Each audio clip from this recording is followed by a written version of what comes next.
주식을 하는 궁극적인 이유는 경제적인 자유입니다. 3대가 먹고 살 정도로 대박을 쳐서 더 이상 주식 스트레스도 안 받으면서 살면 좋겠지만 확률적으로 낮습니다. 전업 투자자가 된다는 것도 직업이 바뀐 거지 경제적인 자유라고 말하기 힘듭니다. 그리고 전업 투자자가 된다고 본업이 있는 상태에서 투자하는 사람보다 더 잘 번다는 보장도 없습니다. 그나마 가장 현실적인 자유는 배당으로 먹고 사는 겁니다. 하지만 이것도 쉽지 않습니다. 1년에 1억을 가정할 때 안정적으로 10% 배당을 주는 곳이 있다고 긍정적으로 가정해도 10억은 넣어야 합니다. 본인이 10억을 가지고 주식을 하지 않는다면 다음으로 할 수 있는 건 건물주가 되는 것입니다. 부동산의 매력은 은행 대출 껴서 레버리지 플레이가 가능하다는 점이지만 부동산 가격이 계속 상승하고 금리가 낮게 유지돼야 한다는 가정이 필요합니다. 건물이나 세입자 관리도 쉽지 않을 뿐더러 배당주보다 수익이 높지 않습니다. 석유 업스트림 주식 중에 배당이 큰 주식이 있지만 석유는 사이클 산업이고 유가 변동이 워낙 크기 때문에 배당의 안정성이 굉장히 떨어집니다. 경제적 자유에 어울리는 배당주는 미드스트림 유틸리티, 통신, 부동산 등 상대적으로 안정적인 사업군인 경우가 많습니다. 저 역시 배당주 위주로 투자 패턴이 바뀌었고 올해 들어 캐나다 부동산 주식을 많이 추가했습니다. 가장 큰 이유는 캐나다 오피스 부동산 시장은 2020년 코로나로 처맞았던 석유 시장을 보는 느낌이었습니다. 코로나의 나비 효과로 역대급으로 빠른 금리 상승뿐 아니라 재택근무가 유행하면서 극심한 타격을 받았습니다. 특히 미국의 금리 인하 시기가 점점 뒤로 밀리면서 매우 싼 가격에 구매할 수 있는 기회가 많았습니다. 저도 2월 이후 리츠로 비중을 많이 옮기면서 정작 4월 유가 상승과 석유 주식 고점에서는 아쉬움을 삼키기도 했습니다. 다행히 경제가 어려운 캐나다는 6월 이후 3번 연속 금리를 내리면서 캐나다 부동산 리츠들의 최근 움직임이 굉장히 좋습니다. 제가 앱에 저장해놓고 참고하는 캐나다 리츠 주식만 50개가 넘을 정도로 캐나다는 소규모 석유 주식들도 넘쳐나지만 리츠 섹터 역시 마찬가지입니다. 급격한 이민정책 덕분에 인구가 크게 유입되면서 대부분 리테일 관련 리츠들은 1년 최고가를 찍었고 그 외도 거의 다 6개월 최고가를 기록 중입니다. 트루노스 부동산, 오피스 리츠 3총사 중에 AFFO 대비 주가가 가장 저평가라고 소개해드렸습니다. 2분기 실적이 잘 나왔지만 2분기 연속 CEO의 배당 양치기 시전으로 못 기다리고 나가신 분 계셨을 것 같습니다. 배당 가스라이팅에도 불구하고 배당줄 돈으로 강력한 자사주 매입을 진행 중이었고 CEO도 꾸준히 매수하면서 사실은 가장 주식을 모으기 좋은 구간이었습니다. 8달러대 초반 갈 때마다 징징거리는 댓글이 많이 달렸는데 지금은 8달러대가 그리운 분들이 많으실 것 같습니다. 많은 투자자가 배당이 자사주 매입으로 바뀌면서 주가가 떨어진 것만 생각했지만 아이러니한 건 주가가 올라올수록 배당이 생길 가능성이 커진다는 점입니다. 주가가 올라올수록 자사주 매입의 매력이 반감되기 때문인데 개인적으로는 주가가 낮게 유지되는 게 미래를 보면 더 나았을 것 같습니다. 그걸 이해했다면 기다리는 것이 조금 덜 힘들었을 것 같습니다. 드림 오피스 부동산 7월에 팔기로 기대했던 다운타운 고급 오피스 건물에 대한 소식은 여전히 묵묵부답이고 2분기 실적도 별 특색이 없었습니다. 하지만 DRM이 주축인 드림부동산 그룹의 일원인데 AX와 제3의 대주주까지 경영권 쟁탈전이 벌어지면서 주가 움직임이 재밌는 상황입니다. 개인적으로 DRM과 AX를 굉장히 좋게 보고 있었지만 이 두 주식을 소유하지 않은 이유는 차라리 쟁탈전의 중심에 있는 DUN에 집중하는 게 더 나을 것 같아서였습니다. 참고로 DRM과 AXUN의 주가 움직임도 상당히 좋습니다. 다운타운 빌딩 판매에 대해 시장에 관심이 크다는 CEO의 말에도 불구하고 아직 팔지 않은 이유는 금리 인하 시기에 더 높은 금액을 받기 위해 시간을 끄는 것 같습니다. 앞으로 자산 판매 소식과 경영권 싸움이 어떻게 흘러감에 따라 주가 흐름 여부가 판가름 날 것 같습니다. 오랜 기간 회사에 있으면서 한 번도 자사주를 산 적이 없던 전 CEO가 그것도 본인의 노후 연금 계좌를 통해서 8월 말에 구매한 걸 보고 원래도 많았던 주식을 추가로 늘렸습니다. 얼라이드 부동산 회사 자체는 셋 중에 가장 좋게 봤고 6월 말 조정으로 배당도 12%까지 올랐지만 앞 두 회사에 비해 많이 사지 않은 이유는 높은 배당을 유지하는 것보다 배당을 커트했을 때가 진정한 구매 기회라고 생각했습니다.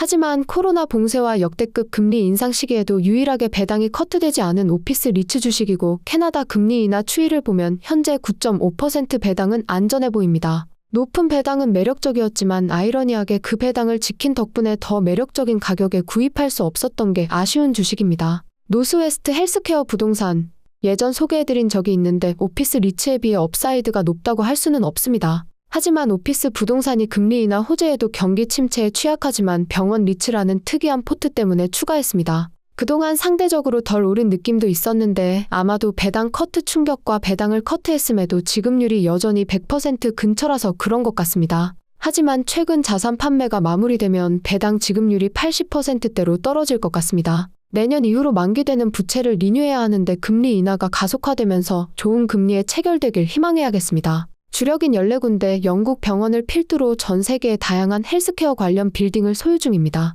한 지역에 정착한 병원은 사라지거나 이사가기가 쉽지 않다는 사실과 건물뿐 아니라 의료 장비 등 독특한 가치를 가지고 있습니다. 일반적인 오피스 빌딩 잣대에서 가치를 평가하기 힘들기 때문에 겉으로 보이는 단순한 부동산 수치보다 더 가치가 있다고 생각합니다. 5달러 밑에서는 절대 손해보기 힘들다는 판단하에 대량 구매했습니다. 캐나다 부동산 관련 리츠 주식은 이외 2군데 정도 더 가지고 있고 아직 구매하지는 않았지만 상대적으로 덜 오른 주식들을 지켜보면서 추가할 생각입니다. 하지만 부동산 주식 ETF인 XRE의 차트에서 보듯이 단기적으로 과매수 구간일 수 있습니다. 특히 부동산 리츠 주식이 과거 은퇴자들의 장기 배당 플레이였기 때문에 코로나 이후 주가 급락으로 많은 주주들이 높은 가격에 물려있는 경우가 많습니다. 그들 중 일부는 본인 평단가가 오면 팔고 나갈 가능성도 있습니다. 거기에 대부분 회사 크기도 작고 거래량도 적기 때문에 이익 실현 물량도 있고 앞으로 주가 변동이 굉장히 심할 것으로 생각됩니다. 본인이 지금 들어온다면 포모 때문인지 잘 판단하시길 바랍니다.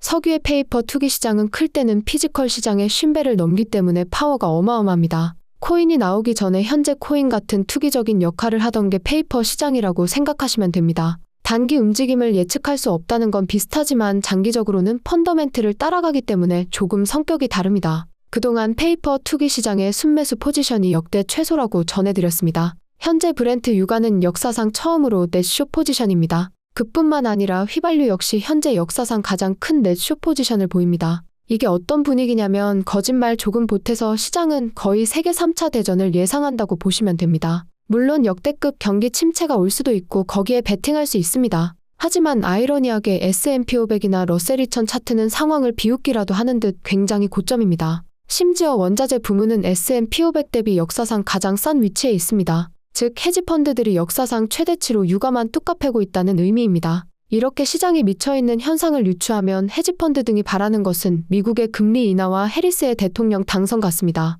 이번 대선 후보 토론에서 트럼프가 삽질을 한 이후 친환경 에너지 관련 주식이 일제히 상승하고 석유 관련 주식이 유가 상승에도 미동조차 하지 않는 것도 같은 맥락으로 해석됩니다. 현재 상황은 단순히 비관적인 걸 넘어 거의 전무후무할 정도로 석유 섹터 역사상 최고조의 증오와 광기 분위기입니다. 현재보다 더 내릴 수 있을까 정도의 바닥 느낌이고 어느 시점에서 엄청난 반등을 할 것이 눈에 뻔한 분위기입니다. 만약 금리가 인하되고 미국 달러가 하락하면서 달러로 거래되는 원자재의 특성상 이론적으로 크게 반등할 가능성이 있습니다. 하지만 코로나 때 마이너스 유가도 최초로 봤기 때문에 무슨 일이든 벌어질 수 있고 눈으로 직접 확인해야겠습니다. 한 가지 확실한 건 이번 역대급 포지션은 펀더멘틀과 상관없이 세력에 의해 셋업되었다는 점이고 해리스가 대통령이 되면 주가 측면에서 친환경 섹터가 살아나고 석유 섹터는 힘들어질 것 같습니다. 다행이라면 수요와 공급의 펀더멘틀 측면에서는 나쁘지 않습니다. 여론에서는 정제 마진이 낮아지는 걸 수요 부족과 연관짓지만 지난 2년 동안 전 세계적으로 5.500만 배럴의 새로운 정유소 용량이 늘어났고 코로나 특수가 끝난 것이 큰 이유 같습니다.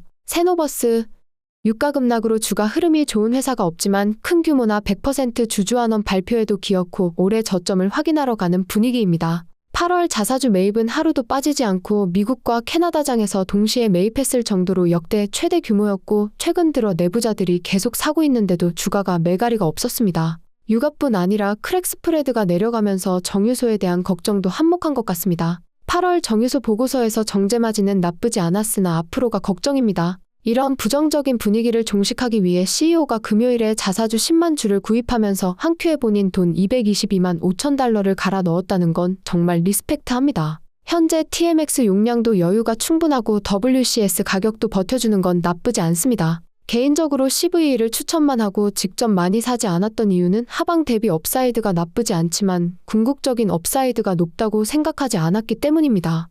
자사주 매입에 더 신경 쓰고 있기는 하지만 현재 3.2% 정도의 배당이 2028년에 가서야 5.5% 정도 올라갈 거라는 발표도 최근 배당주로 노선을 바꾼 상황에서 크게 매력적이지 않습니다. 하지만 이런 이유로 CVE가 내릴 때 많이 사지 않고 나중에 항상 후회하는 제 모습을 보았기 때문에 이번에는 사고 싶은 충동을 많이 받습니다. 벨앤 몬트니와 듀버니에서 가장 좋은 유정을 가지고 있는 걸로 유명하고 20년 정도의 매장량이 매력적입니다. 부채 비율이 높은 거와 천연가스 함량이 조금 많은 게 문제지만 최근 논코어 자산을 팔아서 부채를 줄였습니다. 에릭 누텔도 저번 주에 100만 주를 추가했다고 인터뷰했습니다. VR에는 내부자들이 전혀 사지 않는 걸로 유명한데 내부자들이 투자자들에게 자신감을 심어주지 못하는 모습은 조금 아쉽습니다. 개인적으로 VRN의 업사이드가 CVE보다 훨씬 높다고 생각하지만 대형 오일샌드 타이틀 때문에 하방 안전은 CVE가 좋아 보입니다. 내년에 LNG 캐나다 1차 사업이 캐나다 천연가스 생산량의 거의 20%를 사용할 거로 예상되는데 내년 이후 천연가스 가격도 배론에게 굉장히 중요합니다.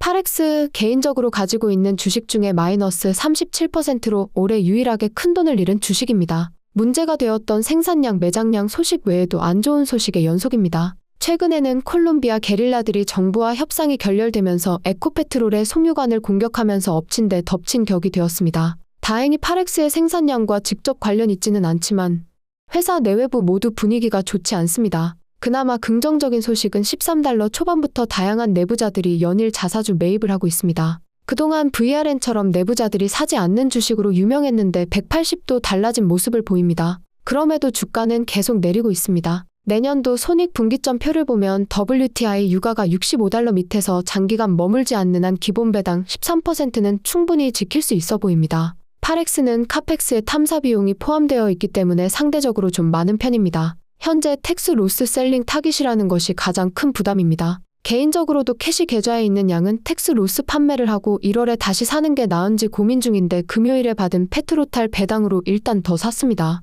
개인적으로 유가 반등에 대비해서 토크가 큰 VL에 집중해 놓은 상태고 CVE는 바닥에서 모을 생각이지만 특별히 다른 석유 주식을 더 사지는 않을 생각입니다.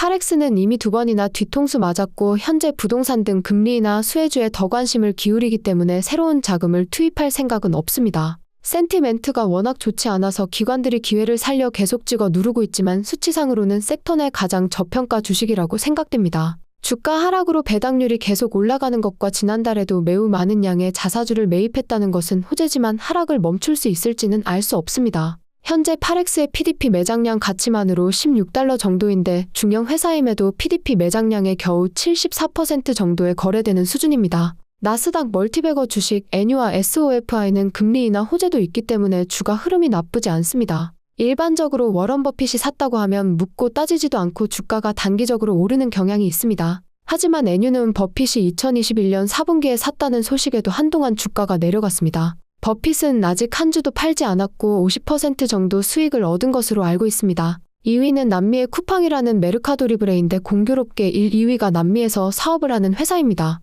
다양한 나라가 있지만 언어나 문화적인 괴리감이 없다 보니 사업 확장이 용이한 편입니다. 성장성뿐 아니라 당장 실적이 굉장히 좋습니다. 참고로 애뉴와 에미에라이는 멕시코 확장과 함께 멕시코에서 가장 많이 사용하는 파이낸스 앱으로 2, 3등을 차지했습니다. 사업을 시작하였던 브라질이나 아르헨티나뿐 아니라 진출하는 나라마다 구독자 확보 속도 또한 놀라운 편입니다. 사이버 보안업체 S는 2분기 실적이 양호했고 기관에서 목표가를 상향 조정하면서 잘 버티고 있습니다. CEO는 크라우드 스트라이크 사태로 관심이 크게 늘었다고 최근에 인터뷰했는데 실제 수익으로 이어질지는 지켜봐야겠습니다.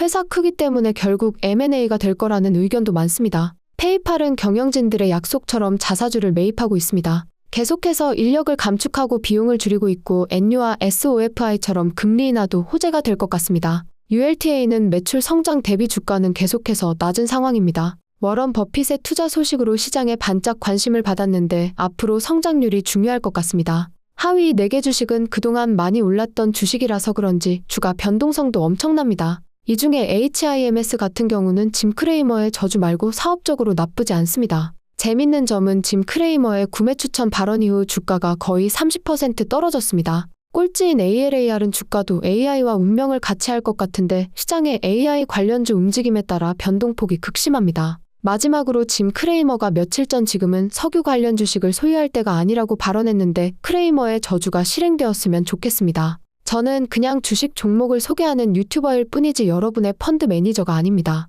사고 파는 건 본인의 몫입니다. 저의 귀중한 시간과 돈 그리고 노력을 들여서 만드는 영상입니다. 안 보면 그만이지 징징거리거나 욕하거나 비아냥하지 않으셨으면 좋겠습니다. 제가 주식으로 돈을 잃는 것보다 그런 댓글 걸러내면서 받는 스트레스가 더 큽니다. 계속하던 거라 아까워서 계속하고 있지만 정신 건강을 잃으면서 얼마나 지속할 수 있을지 모르겠습니다. 저는 사실 올해 수익률이 나쁘지 않고 부동산과 미드스트림이 올라서 4월에 석유 주식 잘 나갈 때보다 현재 수익이 더 좋습니다. 심지어 별로라는 알리바바도 수익률이 거의 20%입니다. 제가 올해 사서 팔거나 현재 들고 있는 주식 중에 손해를 보고 있는 건 딱 TAL, WDS, PXT 세 가지입니다. 이 중에 앞에 두 개는 어차피 장기 투자의 배당으로 손해가 커버되는 수준이고 가장 큰 손해라고 할 수 있는 건 PXT 하나입니다. 저도 수억 날아갔습니다만 지금 가격에서 2배는 오를 거라고 믿고 있습니다. 현재 제 포트는 금리 인하와 대통령 선거로 인한 시장 변동성을 생각해서 크게 4가지 섹터만 남기고 현금을 들고 있습니다.